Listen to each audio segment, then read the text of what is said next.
Selamat pagi sahabat Tuhan. Guten Morgen, good morning, and good day. Hari ini kita kembali akan memberikan satu refleksi. Judulnya itu Anak Ajaib yang lahir dari cinta dan kepedulian. Wow, ini apa ya?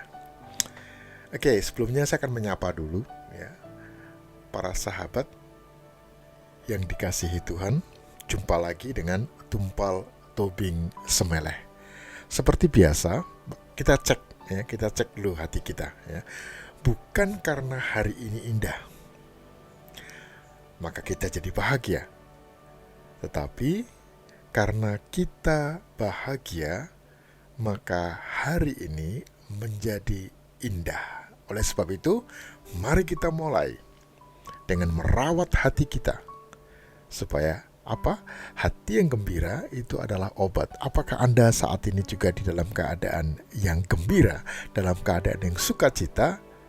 Segala sesuatu di dunia ini boleh terjadi. Segala perkara boleh ada di hadapan kita. Tapi kita yakin dan percaya bahwa semua itu ada di dalam rancangan damai sejahtera Tuhan. So, pagi ini kita akan kembali berefleksi atau bercermin dari peristiwa haru biru. Apa itu? Peristiwa yang memberikan pembelajaran kepada kita semua. Tentang apa ya? Oke. Tentang bahwa apapun yang telah diciptakan oleh Tuhan, semuanya itu baik adanya. Benarkah demikian? Saya kira iya ya. Kalau nggak baik ya untuk apa Tuhan menciptakan semua itu? Tapi kan ini ya, tapi yang namanya manusia, acap kali mereka hanya menggunakan kemampuan berpikir mereka sendiri. Padahal kemampuan berpikir ini sangat terbatas. Dan tentu saja ya, kemampuan berpikir ini karena sangat terbatas, yang sangat disayangkan adalah bahwa manusia tidak mau mencari tahu mengapa itu terjadi di dalam kehidupan kita. Nah, ini dia ya. Jadi hidup adalah sebuah misteri. Semua kita tahu dong ya, gak usah diomongkan juga kita tahu. Ya, oleh sebab itu memang ada begitu banyak yang orang seringkali bertanya-tanya, ini kenapa terjadi pada saya ya, ini kenapa seperti ini kenapa ada ini ya, dan lain sebagainya lah. Pokoknya hal-hal yang untuk kita itu misteri, hal-hal yang tidak dapat kita pahami dengan pikiran kita.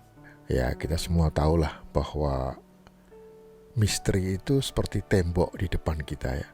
Bagaimana mungkin saya menabrak tembok itu? Tembok yang menghalangi, sehingga pengen melihat ada misteri di balik tembok itu. Oke, kalau begitu apa yang bisa kita lakukan supaya kita bisa menguak atau membuka misteri kehidupan itu? Kan gitu ya. Jadi yang penting ketika kita mau membuka atau memahami misteri itu ya, sebenarnya gampang aja gitu ya. Cuman kan kita ini seringkali sok tahu ya, sok ngerti, sok benar gitu ya, sehingga itulah yang akhirnya menyebabkan salah kaprah semuanya ya. Kadang-kadang kita kan merasa bahwa aduh, aku yang paling benar, aku yang punya keyakinan ini, aku yang bisa berpikir seperti ini, akulah yang paling benar. Tahukah saudara, para sahabat Tuhan, bahwa ketika kebenaran itu terucap dalam kata dan terangkai dalam kalimat, ia bukan lagi kebenaran. Apalagi nih, apa maksudnya? Kok rumit gitu ya, diputar balik begitu? Enggak, bener enggak? Ya, ketika kebenaran, karena kebenaran itu kan misteri ya. Ketika kebenaran itu bisa kita omongkan, kita berikan definisi, kata-kata atau kalimat, maka dia bukan kebenaran lagi, karena itu adalah hanya semata-mata hasil pikiran kita.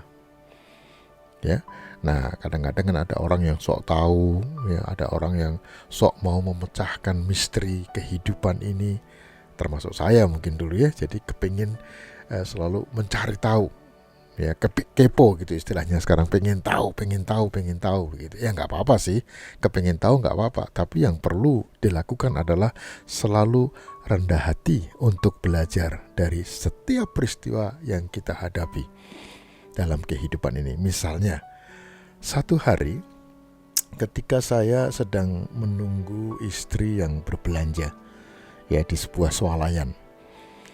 Ya biasanya cukup lama sih kalau belanja, ya, apa yang ya dibutuhkan dalam rumah tangga lah, karena kita belanja ya cuman seminggu sekali.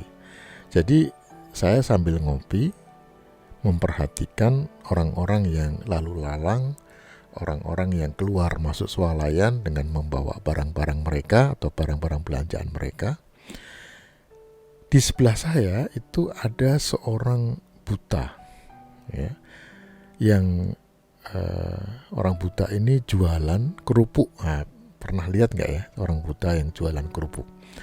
Oke, daripada saya cuma bengong aja, jadi saya ngajak sahabat sesamaku ini untuk ngobrol dong, ya nggak, supaya nunggunya jadi nggak membosankan gitu ya, kan itu yang biasa kita lakukan yang ngobrol. Nah, saya bertanya pada sahabat saya ini, Mang, emangnya mulai jam berapa sih ada di sini berjualan kerupuk ini? Dan kita bilang aja lah ya, Pak Hasan namanya gitu ya, Pak Hasan ini.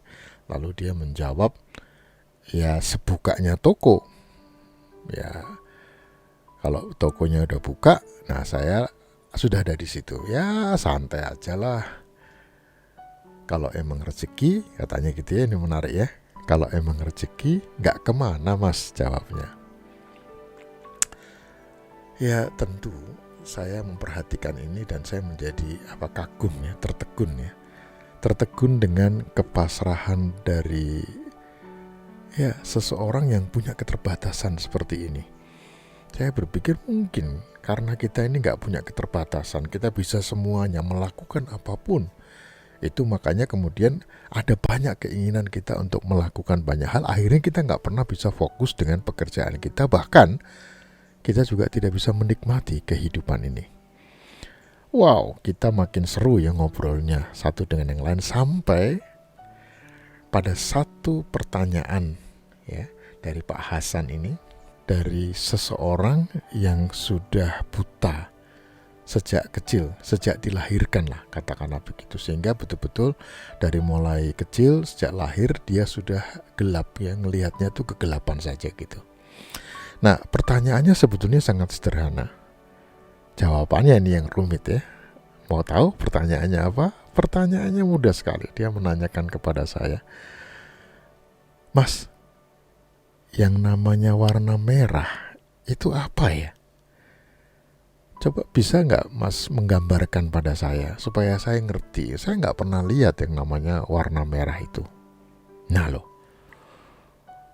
ini pertanyaan yang rumit ya, betul nggak? Apakah para sahabat bisa jawab kalau tiba-tiba ditanya oleh seorang yang buta dari sejak lahir? Kalau nggak buta ya kita bisa mengatakan itu loh, merah itu seperti itu.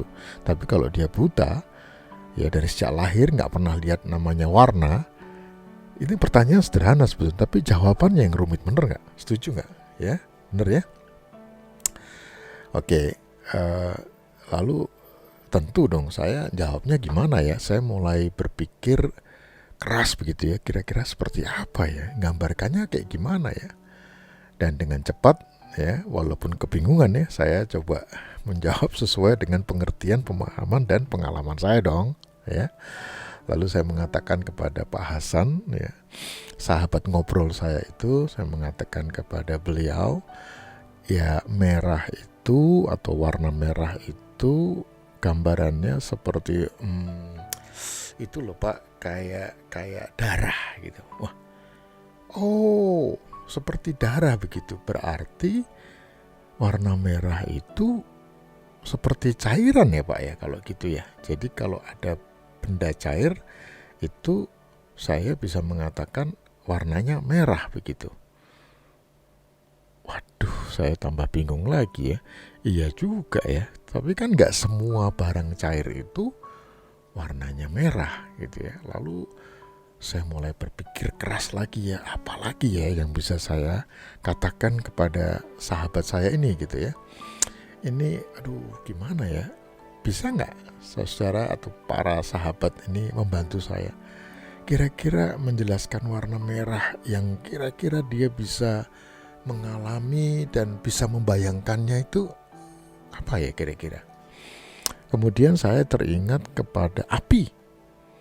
Ya, lalu saya mengatakan kepada Pak Hasan, ini Pak, kayaknya warna merah itu seperti api. Maksud saya kan, jadi dia punya pengalaman ya. Lalu dia mengatakan, oh kalau begitu warna merah itu, kalau panas itu warna merah ya Pak ya.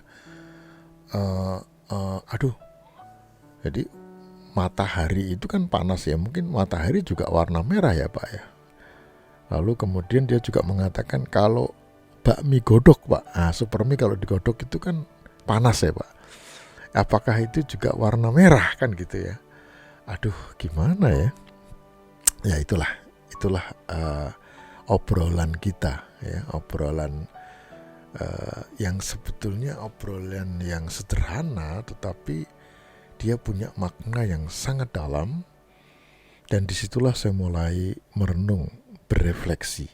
Coba lihat para sahabat, peristiwa yang ya sebetulnya keseharian ya, ketemu dengan seseorang, lalu berbincang dengan dia, lalu kemudian kita sampai kepada satu titik atau satu pertanyaan atau satu pernyataan yang membuat kita itu berpikir, yang membuat kita itu bercermin lagi.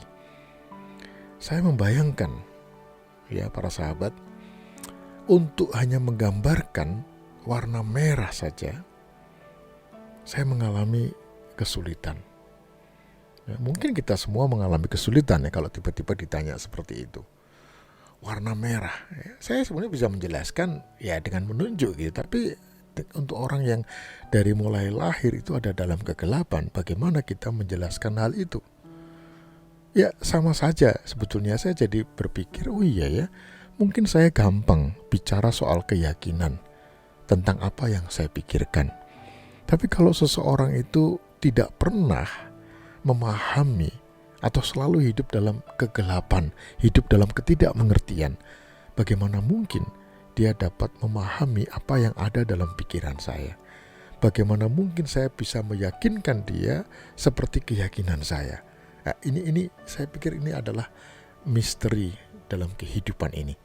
Sehingga kita tidak bisa dong memaksakan keyakinan kita untuk bisa diyakini oleh orang lain, atau mungkin cara berpikir kita atau hasil pemikiran kita kepada orang lain.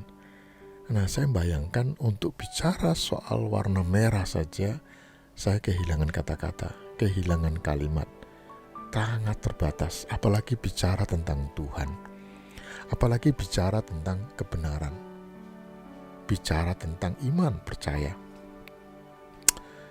Tapi syukurlah masih ada petunjuk dalam hidup ini. Nah ini dia ya, apa petunjuknya ya?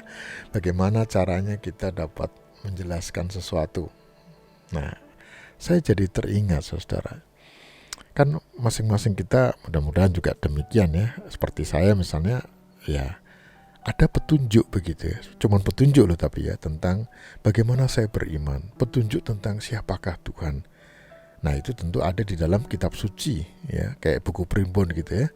Tapi kitab suci itu, awal kitab suci itu bukan realita, dia hanya semacam menunjukkan kepada kita, menunjukkan untuk percaya, menunjukkan tentang Tuhan, menunjukkan tentang kebaikan, tentang kesucian, kekudusan, menunjukkan sesuatu tentang Tuhan. Ya, tapi yang namanya petunjuk ya cuma sekedar petunjuk sebetulnya ya. Nah, bayangkan kalau misalnya ada petunjuk jalan yang mengarahkan saya ke tempatnya Gudeg Bucitro, misalnya kalau di Jogja kan ada Gudeg Bucitro gitu ya. Jadi ada tulisan di situ, ini ada arah jalan yang mengarah kepada Gudeg Bucitro, atau ada arah jalan yang menunjukkan jalan itu mengarah ke Pondok Indah Mall misalnya gitu.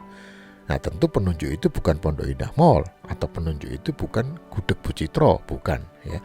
Tapi ketika saya mau mengikuti petunjuk itu, ya arahnya itu, maka saya akan tiba di rumah makan Gudeg Bucitro. Kalau saya ngikutin petunjuk yang mengarahkan saya ke Pondok Indah Mall, maka saya akan tiba di Pondok Indah Mall. Nah ini ya, jadi itulah petunjuk ya. Jadi kita nggak bisa mengatakan bahwa itu realita, bukan, tapi itu petunjuk. Nah siapapun yang mau mengikuti petunjuk itu, maka dia akan tiba atau akan sampai di tempat seperti yang dikatakan oleh buku petunjuk itu. Kan seperti itu ya. Ya sama aja kalau saya orang Jogja misalnya gitu, yang datang ke Jakarta, yang nggak tahu ya mau pergi misalnya ke daerah mana ya, mau pergi ke daerah Depok misalnya gitu, atau mau pergi ke daerah Sawangan, atau mau pergi ke satu tempat lah gitu. Nah di situ kan saya selalu pakai GPS ya. Kalau saya naik mobil atau naik motor, saya bisa pakai petunjuk arah begitu ya, peta yang mau menunjukkan kepada saya arahnya kemana begitu. Tentu peta ini ya bukan realita ya, bukan tempat itu sendiri, tapi dia mengarahkan kita atau menuntun kita untuk sampai pada tempat itu. Nah para sahabat yang dikasihi Tuhan, ini menarik sekali untuk saya begitu ya. Karena apa? Walaupun saya nggak ngerti jalan itu, mungkin saya juga tidak pernah berjalan di jalan itu, tetapi kalau saya mengikuti arah dan petunjuk yang diberikan kepada saya oleh jalan itu, maka saya akan tiba atau akan sampai di tempat itu. Oke, nah ini hal yang menurut saya sangat menarik sekali gitu ya. Sangat menarik sekali. Kenapa? Karena permenungan di atas ini itu yang mendasari pencarian inspirasi saya tentang sosok yang bernama Margaret McNeil, si anak ajaib peraih medali emas di Olimpiade Tokyo 2020 dalam olahraga akuatik nomor renang 100 meter gaya kupu-kupu putri. Pernah dengar? Oke ya. Nah, apa yang terjadi ini telah menarik perhatian dari dunia ya. Sama seperti saya kenal seorang yang bernama Ria Prawiro ya, dia mengatakan bahwa inspirasi itu nggak bisa ditunggu, Pak. Inspirasi itu harus dicari, dikejar kalau perlu, dan kemudian digali sampai kita mendapatkan sesuatu dari peristiwa tersebut. Nah, itu yang saya lakukan sekarang dengan kisah dari Margaret McNeil, yang konon sering dipanggil sebagai Maggie. Mungkin kita panggil aja Maggie, lebih gampang ya. Jadi nama Margaret McNeil dalam wujud seorang perempuan Asia, namanya Barat tapi wujudnya itu perempuan Asia. Dia berumur 21 tahun. Tiba-tiba nama ini mencuat di situs yang namanya microblogging di Cina ya, dan membuat heboh netizen ya. Netizen Cina itu jadi heboh karena nggak ada yang menyangka bahwa Margaret ini akan unggulnya cuma sedikit ya, 0,05 detik dari perenang favorit juara asal Cina yang bernama Zhang Yufei, yang digadang-gadang tentunya ya, dan dipastikan yang Yufei ini akan muncul sebagai juara dunia renang kan gitu ya, untuk kelas tadi itu ya. Tapi setelah mengetahui bahwa yang mengalahkan jagoan renang mereka itu ternyata aslinya adalah anak milenial ya, yang lahir di Cina, tapi kemudian harus dibesarkan di Kanada akibat dari kebijakan satu anak yang pernah ditetapkan oleh pemerintah negara mereka. Oke, para netizen Cina ini sangat menyesali kebijakan pemerintah yang konon kabarnya sudah dianulir ya, sudah dibatalkan. Sekarang datanya boleh 2 atau 3 bahkan gitu ya. Tapi yang menarik adalah bahwa berita tentang McNeil itu langsung menjadi trending topik di media sosial tersebut, yang sebagian besar pembahasannya ya kalau untuk netizen Cina bukan prestasi McNeil, tetapi pembahasannya lebih kepada warisan atau warisan Cina yang dimiliki oleh sang atlet itu. McNeil atau Margaret menurut berita yang beredar, Maggie tadi ya, lahir di Jijuang, ini namanya agak susah ya, Jiangxi, Cina pada 26 Februari tahun 2000. Nah, kebijakan satu anak yang diberlakukan Cina saat itu menyebabkan orang tua kandungnya itu mengalami ketakutan. Ketakutan kenapa? Ya mungkin akan gara-gara undang-undang itu akan terjadi sesuatu pada bayinya. Ya. Jadi daripada nanti dia dihukum atau harus diaborsi karena undang-undang itu, ya, maka apa yang dilakukan? Fen Xiang atau orang tua kandungnya dari Maggie tadi ya, Fen Xiang dengan suaminya dengan berat hati mereka meninggalkan bayi perempuannya itu di pasar. Dengan harapan ini pentingnya, ada orang yang akan merawatnya. Para sahabat, di titik inilah saya memperoleh inspirasinya, yaitu pengharapan dari orang tua kandung Maggie yang dengan tulus berharap bahwa ada orang yang berbaik hati akan membesarkan anaknya. Coba perhatikan, menurut saya tindakan yang dilakukan oleh orang tua kandung Maggie ini memberi petunjuk pada saya tentang kekuatan dari sebuah harapan, atau dengan kata yang lebih spiritual mungkin kekuatan sebuah doa dari orang tua kandung yang tentu dinaikkan dengan sangat tulus, benar ya? Karena apa? Karena mereka berharap akan ada kemurahan hati dari Sang Maha Kuasa, dari Sang Empunya kehidupan. Nah, ini poinnya sekarang yang menarik ya.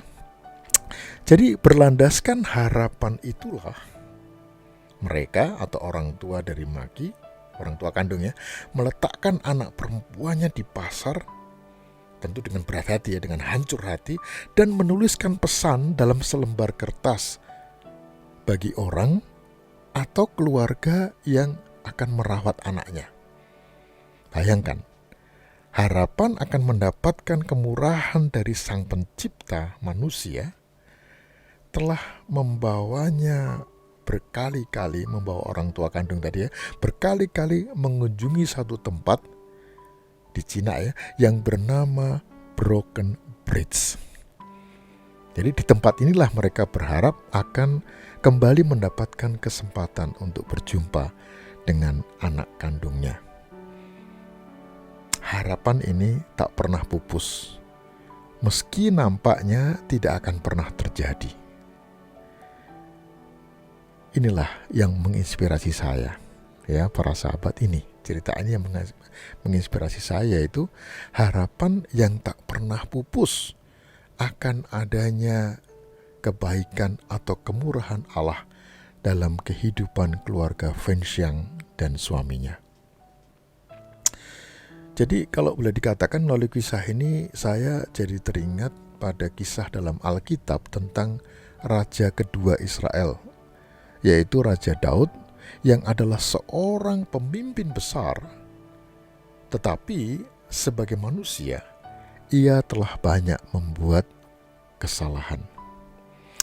Tapi yang menarik, tertulis dalam Alkitab, meski segala kesalahan yang telah dilakukannya, ini ya, lalu kemudian Daud bertobat, ya, Alkitab memberikan kesaksian bahwa Raja Daud ini adalah orang yang diperkenan oleh Tuhan. Orang yang berkenan di hadapan Tuhan. Bisa lihat di dalam 1 Samuel 13 ayat 14. Saya berpikir bagaimana itu bisa terjadi ya. Ini yang dilakukan oleh Raja Daud. Mungkin ini juga bisa menginspirasi kita ya. Ia tidak pernah memusatkan perhatiannya pada kesalahan-kesalahan yang telah diperbuatnya, atau pada hal-hal yang ia lakukan dengan salah. Enggak. ketika ia tidak taat kepada Tuhan atau telah membuat pilihan-pilihan yang salah, memang Raja Daud menyesal untuk hal-hal itu, tapi kemudian dia kembali ke jalan yang benar. Nah, setelah menyesali kesalahannya, ia kemudian hidup dengan percaya. Percaya bahwa kebaikan dan kemurahan Allah akan terus menyertainya. Bisa dibaca juga di Mazmur 23 ayat 6. Katakan di sana, kebajikan dan kemurahan belaka akan mengikuti aku seumur hidupku. Para sahabat Tuhan, perhatikan dengan baik. Daud sedang mengharapkan kebajikan dan kemurahan. Bukan dalam jangka waktu tertentu, ya, bukan cuma sesekali, tetapi Daud mengharapkan kebajikan kemurahan Allah itu dalam seluruh hidupnya.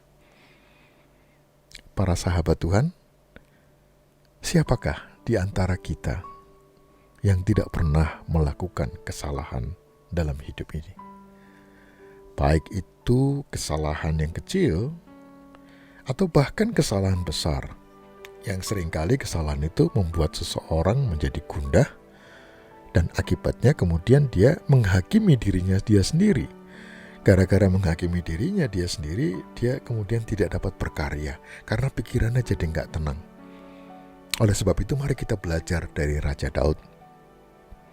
Alih-alih mengharapkan hal yang buruk terjadi karena kesalahan kita, ya, ia atau Raja Daud memfokuskan diri pada berkat-berkat yang akan terjadi dalam hidupnya.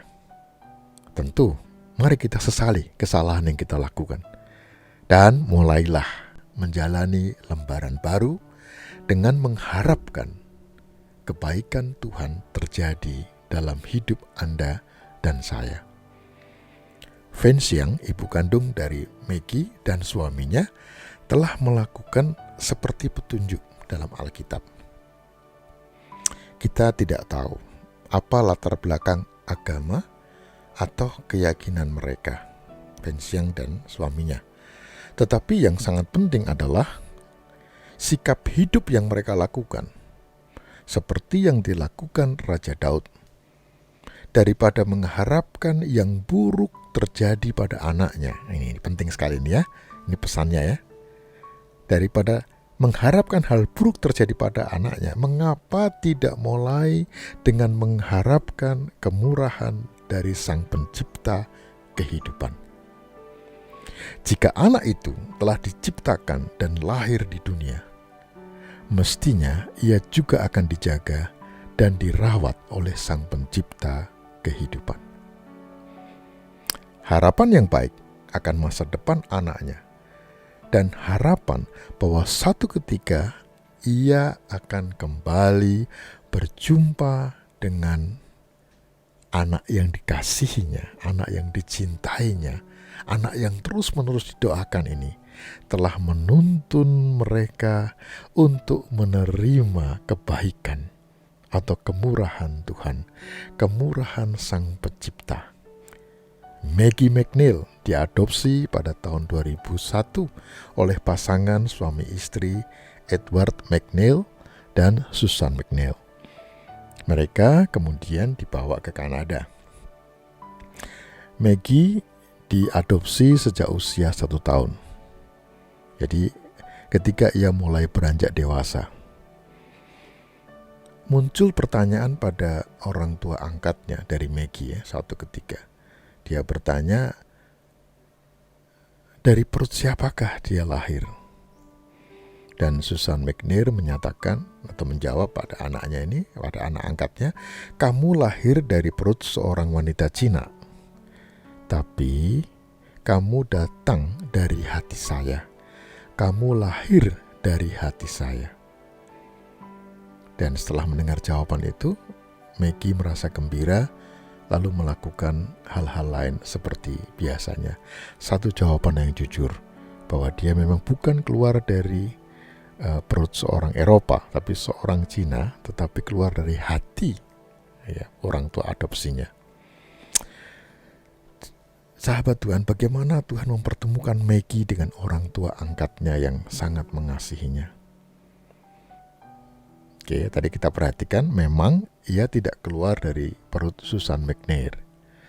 Namun ia menjadi buah hati dari kedua orang tua yang mengadopsinya. Coba kita kilas balik sedikit ya. Sikap hidup pasangan Edward dan Susan yang mengadopsi Maggie adalah sebenarnya hasil dari harapan Vincent dan suaminya, harapan dari orang tua kandung Maggie, yaitu ya, yang dimana mereka terus-menerus berharap akan mendapatkan kemurahan hati dari Sang Pencipta kehidupan. Nah, ini yang menarik. Harapan Vincent dan suaminya, yaitu orang tua kandung dari Maggie, bukan hanya berbuahkan pertemuan yang mengharukan, gitu ya. Tapi apa? Mereka berjumpa lagi dengan anak kandungnya di Broken Bridge seperti yang selalu mereka harapkan. Tapi selain itu, Sang Pencipta juga memberikan bonus, yaitu orang tua kandung dari Vincent itu memperoleh keluarga baru, orang tua angkat Maggie, dan kebanggaan karena keberhasilan Maggie dalam menorehkan sesuatu yang membanggakan dalam sejarah dunia, yaitu dengan menggondol medali emas di Olimpiade Tokyo 2020. Anda bisa membayangkan dong ya, betapa bahagianya Vincent dan suaminya ketika mereka mempunyai kesempatan untuk berjumpa lagi dengan anaknya yang telah tumbuh dewasa. Cinta dari Vincent dan suaminya, serta kepedulian dari Edward dan Susan telah membuahkan anak ajaib, kebanggaan rakyat Kanada. Lalu, apa pelajaran yang dapat kita peroleh dari kisah ini? Menurut saya, seorang anak ajaib yang dapat bertahan hidup, ya, meski harus menghadapi berbagai tantangan, kesulitan dalam kehidupannya. Tentu, sebagai seorang manusia yang punya penampilan yang berbeda dengan anak-anak yang lain di lingkungan tempat ia dibesarkan, tentu ada banyak pertanyaan dalam benaknya, yaitu terkait dengan identitasnya. Mungkin ya Maggie bertanya, dari manakah asalku? Mengapa aku ada di sini? Dan apa tujuan hidupku? Saya bayangkan tentu Maggie juga mengalami kesulitan untuk menemukan kembali identitasnya. Namun karena harapan yang besar, harapan akan terjadi hal yang baik dari kedua orang tua kandungnya yang terus-menerus memohon kemurahan kepada Sang Pencipta, telah membuahkan hasil yang menakjubkan. Anak ajaib ini telah menorehkan sejarah penting bagi dunia. Kisah ini pun, para sahabat, telah menginspirasi kehidupan keluarga kami. Yang namanya anak milenial, anak rebahan, sering mendapatkan labeling yang negatif. Padahal mereka sedang mencari jati dirinya. Sama seperti yang terjadi dalam keluarga kami ketika anak kami waktu itu baru memasuki universitas, baru beberapa tahun gitu ya. Dan ternyata ia juga mengalami pergumulan, kesulitan, dan bahkan kehancuran, keputusasaan. Kami sangat kecewa, benar. Tapi belajar dari kisah Daud tadi, mungkin ada kesalahan kami, ya, ada kesalahan dari kami dalam merawat, dalam membesarkan, menumbuhkan anak kami. Tapi lalu belajar dari Raja Daud, kami hanya mau memfokuskan diri pada hal-hal yang baik yang akan terjadi pada anak kami ini. Kami memberikan kesempatan kepada dia untuk kembali melakukan kehidupan ini, menjalani kehidupan ini dengan lembaran yang baru. Puji Tuhan, ternyata kesempatan yang kami berikan itu dan harapan doa-doa kami kepada Tuhan, mohon kemurahan Tuhan, mohon kebaikan Tuhan untuk masa depan anak kami ini. Itulah yang didengar oleh Tuhan, bukan lagi berfokus pada apa yang sudah dia lakukan. Ada banyak hal negatif, ada banyak hal yang membuat kami kecewa, tapi kami tidak mau fokus dengan itu. Kami mau fokus dengan apa yang baik, hal-hal yang baik. Dan hasilnya adalah anak kami ini akhirnya berhasil, kemudian S1, lalu S2, ya, dan dia bisa menjadi juara di universitasnya. Saya melihat semua ini tentu merupakan kemurahan hati dari Tuhan. Oleh sebab itu, saya berharap ya, bagi para sahabat, ketika kita menghadapi situasi yang sulit, ya, situasi itu tidak dapat kita ubah apapun kata orang tentang situasi itu. Tetapi mari kita tetap percaya akan ada hal-hal baik yang Tuhan akan nyatakan kepada kita ketika kita percaya akan kemurahan Allah yang selalu hadir dan bahkan mengejar kehidupan kita. Pertanyaannya adalah, maukah kita terbuka dengan kemurahan kebaikan Allah dalam hidup ini? Salam sehat selalu, Tuhan memberkati.